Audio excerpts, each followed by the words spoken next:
Hi everyone, and a big welcome back to my channel. If you're new, my name is Jasmine. Thank you so much for joining us. So it is one of my absolute favourite times of the bookish year once again because the Women's Prize for Fiction longlist has been announced. I have been following the prize for a few years now and I've always loved it, but for some reason I've been even more excited about it this year than ever before, even before the longlist was announced. I have read a ton of great new novels by women in the past year or so, and there are a ton of others that I really want to get round to as well. So I was super excited to see which ones were going to make it onto this year's long list and to just get reading more of them. So as a general reaction to this year's long list, I am very happy. I did have a little wish list of my own of books that I hoped would make it onto the list, and I'm very happy to say that a few of those books did make it on. There were definitely a few that didn't make it on as well. For example, the new Jessie Burton and Things in Jars by Jess Kidd, The Man Who Saw Everything by Deborah Levy, but what can you do? All in all, I think I guessed around 7 of the books that made it onto the list. There were definitely a couple of others that I thought would make it onto the list that didn't. The Testaments by Margaret Atwood in particular isn't on the list, and that's a bit of a shock. But overall, I think the list looks great. The majority of the books on here seem so brilliant, so deserving, and there are only 3 books on here I think that I didn't already know about and have a pre-existing desire to read. So in this video I'm going to talk you through all of the books that are on this year's long list. I'm going to talk about the ones that I have read first and the ones that I'm currently reading, and then I'll talk you through the rest, working up to the ones that I'm most excited about. So the first book on the list is Girl by Edna O'Brien. This is one that I read very recently. I suspected that it might make it onto the long list and I was correct. Set in the countryside in northeast Nigeria, this novel tells the story of a young woman who was abducted by Boko Haram, an ISIS-aligned jihadist group. So in short, I thought this was a great book. I wanted to read some Edna O'Brien for a while and I finally got round to her and I wasn't disappointed at all. This is a pretty short novel, but it packs a punch. It is grim and really shocking and emotional. There is definitely a lot of violence in here, but ultimately I found it to be really powerful. Edna O'Brien's writing is very clear and intentional, and it is evident whilst reading this novel that she did a lot of research while writing the book. This is a wonderfully crafted, really important little novel, and I'm really happy to see it on the list. The next book on the list is Girl, Woman, Other by Bernardine Evaristo. So this is a book that I'm sure none of us are shocked to see on this list. I would have been massively surprised if it hadn't made it. So I started reading this novel last year when everyone was reading it because of the Booker Prize, and I actually DNF'd it. I know. If you don't know what this novel is about by now, it follows 12 different characters over many different years, and it is an exploration of modern Britain and black womanhood. I have heard countless good things about this novel, and it really does sound like something I'd enjoy. I love novels that focus on multiple characters. I love novels that are set over different timelines. I love novels that focus on relationships, especially female relationships. I suspect that I picked this novel up at a bad time. I just wasn't really in the mood for it. There was nothing bad about the bit I read, it just didn't really get me. I am open to trying this book again at some point. To be honest, there are a ton of other books on this list that I want to get to more. So if I manage to get through those and this one makes it onto the short list, then I will endeavour to pick it up again. The next book on the list is one that I'm currently reading, and that is The Dutch House by Anne Patchett. Set not long after the end of World War II, this novel tells the story of Danny and his sister Maeve. The siblings live in the lavish Dutch house when their father marries their new stepmother, and the family are drawn back into secrets of the past. This is a book that has intrigued me ever since I first saw it in a bookshop last year. It had the most gorgeous cover design, and I definitely had a feeling that this one was going to make it onto the list. I am pleased to say that I am absolutely loving this book so far. I'm actually listening to it on audiobook, which is read by Tom Hanks Hanks, which is so good. There is something about this book that I am just finding so enchanting and addicting. I am loving the setting and the central sibling relationship. I love that it is set over multiple decades and that it's bouncing around in time, and I'm just super intrigued to see where it's going to go. This book is very simple but beautiful so far. I am absolutely loving Anne Patchett's writing. It is clear that she is such a talent, and I'm just really pleased to finally be reading something by her. The next book is another one that I'm currently reading, and that is Queenie by Candice Carty-Williams. This book has been massively popular over the past year and a half or so. It always seemed really fun to me, and I heard endless good things about it, and I'm really pleased to see it on this list. It seems quite different to everything else on here. I have heard this novel described as Bridget Jones's Diary / Americana, and it follows a 25-year-old Jamaican British woman called Queenie. Queenie is struggling with a breakup as well as comparing herself to all of her middle-class white colleagues at work, and she's just trying to figure out who she is and what she's meant to be doing. I am only about a quarter way through this one so far, and I am enjoying it. If I'm honest, I don't think I'm going to massively fall in love with this one. I'm not getting blown away vibes or anything like that, but it's definitely proving to be a good read so far. It's pitched as being bold and political and humorous, and it's meant to explore modern womanhood, which all sounds great, so we will see how this one shapes up. Next on the list is How We Disappeared by Jing Jing Lee. This is actually quite a strange one for me because I received this proof of this book like a year ago. I never really got around to reading about it, and I didn't consider it to be a contender for the list, and so I was kind of surprised when I saw it. As far as I'm aware, this novel is set over 2 timelines. One of the timelines is in Singapore in the 1940s when villages are being attacked by the Japanese and a 17-year-old girl gets kidnapped. The other storyline is set in the year 2000 when a 12-year-old boy is determined to learn about his grandmother's past. So this novel has never massively grabbed me for some reason, evidently, as I had it on my shelves for months and months. I also don't really feel like I've heard basically anyone talk about it at all. I believe that it's about family secrets and cruelty and bravery, and it certainly explores a period in history that I don't really know anything about. So I'll be interested to see how this one is received as other people read the long list. It definitely isn't a priority for me at this point, but time will tell. The next book on the list is Nightingale Point by Luann Goldie. This is the crimey entry on the list, and it is one of the ones that I had never heard of before. It takes place in one apartment block on a Saturday morning in 1996,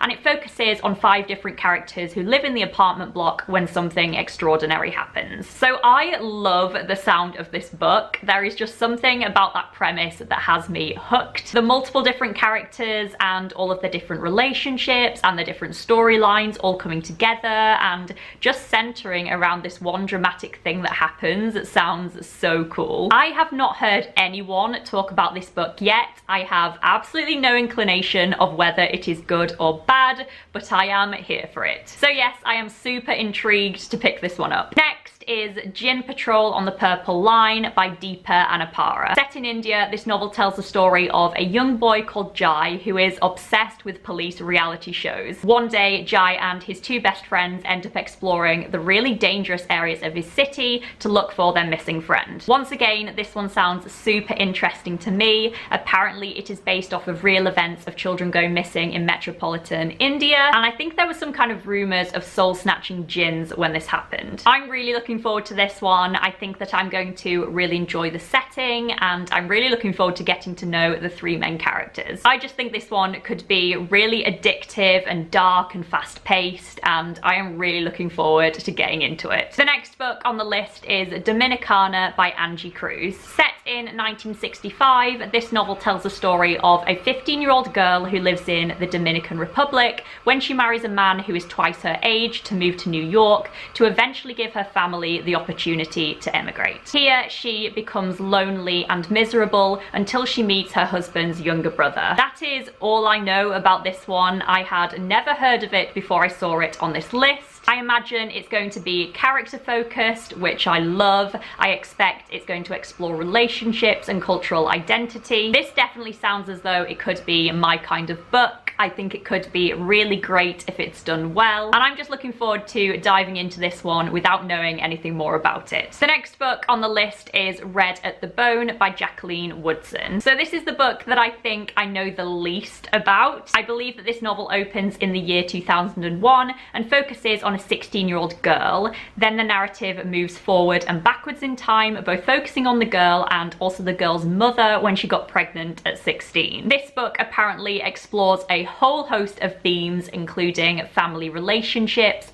history and community, sexual desire, identity and class. I have seen this book floating around quite a lot recently, but I haven't really heard that much about it. I think that it is told in a vignette style, which is something I really enjoy. This book ticks a lot of boxes for me from the sounds of it, so I'm looking forward to giving it a go. The next book that made it onto the list is Hamnett by Maggie O'Farrell. This is a book that I first heard about a couple of months ago now, and as soon as I did, I knew that it was going to be a popular one this year. This is Maggie O'Farrell's first foray into historical fiction, I believe, and it tells the little-known story behind Shakespeare's famous play Hamlet. Set in the 1580s, a woman called Agnes is both feared and sought after because of her unusual gifts. She then has 3 children, one of which is named Hamnet. I do not know anything more about this one, but I am excited to get to it. I am expecting this to be a fully realised, rich, enthralling story. I expect that the character of Agnes is going to be really wonderful and massively intriguing. I'm really looking forward to getting to this one, and I have a feeling that it's going to do very well on this year's list. The next book on the list is The Mirror and the Light by Hilary Mantel. This one is not a shock, is it? This is the eagerly anticipated final installment in the Thomas Cromwell trilogy set in Tudor England. I'm sure you have all heard enough about it by now, and it hasn't even come out yet. This was always going to be on this list. It is one of the biggest literary releases of the last decade. I'm pleased that it is on this list. I'm sure that it deserves it. I think it's going to do very, very well, if not win the whole thing. I have read Wolf Hall, the first book in the trilogy, and it was incredible. It was so rich and detailed and immersive. I am yet to read the second book in the trilogy, and then I will move on to this one at some point in the future. This is a 900-page book, and I do want to have some time to get to the other books on this list, so I'm not going to be reading this one very soon. But I will be getting to it at some point for sure. There is no doubt in my mind that it will be amazing. The next book on the list is Weather by Jenny Offal. This book follows a woman who works as a librarian. She acts as a shrink in her spare time, and she ends up answering mail for a really famous podcast all about a range of topics, including climate change. Ultimately, I think this woman ends up trying to help and save everyone in all areas of her life. I have seen quite a few people reading and loving this book over the past couple of months, so it was already kind of on my radar as something I would enjoy. I believe that this is quite a short novel, and the structure is quite broken up. I really enjoy short literary fiction novels that pack a punch, and it definitely sounds as though this one could do that. I love that it seems character focused and that it seems to explore many different voices and concerns, from smaller everyday worries to much bigger universal worries. I have heard that this book is very anxiety inducing when it comes to things like climate change, so that's definitely something to bear in mind as I go into this one. I definitely expect really good things from it. Getting into the last few books now, the next one is 1,000 Ships by Natalie Haynes. This is another one that I am not surprised to see on this list at all. I just knew this was going to make it, and I'm really pleased that it did. So in short, this is a retelling of the Trojan War from an all-female perspective. I have heard this book described as the book that people wanted when they read The Silence of the Girls by Pat Barker, which massively speaks to me. I really enjoyed The Silence Silence of the Girls when I read it last year. I loved the story and what it set out to do, but it didn't blow me away. There were definitely a few things that I took issue with and that let the book down slightly for me. And so I am super excited to be reading another retelling of this story from an all-female perspective, and I expect that this one is going to be better. This is going to be very well received on this list, I think. I suspect it's going to do very well, and I can't wait to get my hands on it. The next book on the list is Actress by Anne Onright. So I have read The Gathering by Anne Onright in the past, and I absolutely loved it. She has such a talent at writing familial relationships that just seem so real. So naturally, as soon as I saw that she was bringing out this new novel, I was massively intrigued. This novel tells the story of an Irish theatre legend's daughter as she traces the life and career and deep secrets of her mother. It's supposed to explore the phenomenon of celebrities and mother-daughter relationships and sexual desire, which is a combination of themes that is super popular at the moment. You can see it in novels such as The Confession by Jessie Burton and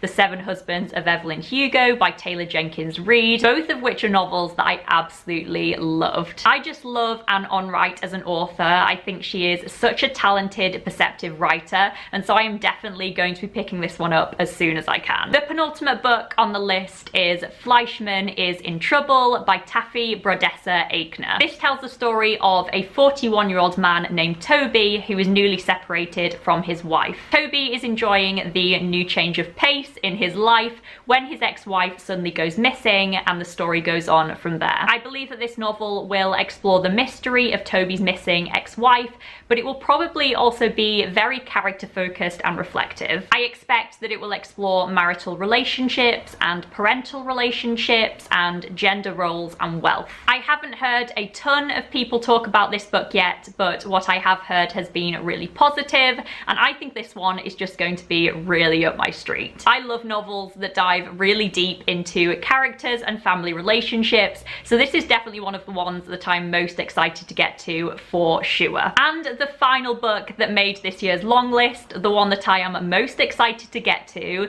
is The Most Fun We Ever Had by Claire Lombardo. This book tells the story of a couple who meet in the 1970s and who are madly in love still in 2016, and over the years they have had 4 very different daughters. Told over almost half a century, this novel explores some long-buried secret that threatens to shatter all of their lives. This book has my name written all over it. I have wanted to read it ever since I first heard about it a couple of months ago. This book has all of the ingredients for a perfect novel for me. It is an epic family portrait, it's multi-generational, it has intrigue, it explores love and parenthood and adolescence. This is my kind of book. I can't wait to get to this one. I have a really good feeling about it. I will be picking it up as soon as I get a copy, and I also think that this one could do really well on the list. I just have a feeling. So there we have it. Those are all the books on this year's Women's Prize long list. Thank you so much for hanging out with me and listening to me chat about them. I would absolutely love to know your thoughts on this list down below in the comments. Please let me know if you've read any of the books on the list already and which ones you're most excited to get to. As always, I just love hearing all of your guys' thoughts. Your comments genuinely make my day. I hope you're all as excited about the list as I am, and that you've been reading some really good books recently and that your weeks are going really well. I do plan on doing some more Women's Prize videos as I read these books. I will be reviewing them for you guys, so keep an eye out for those if you're interested, and I will see you all really, really soon with another video.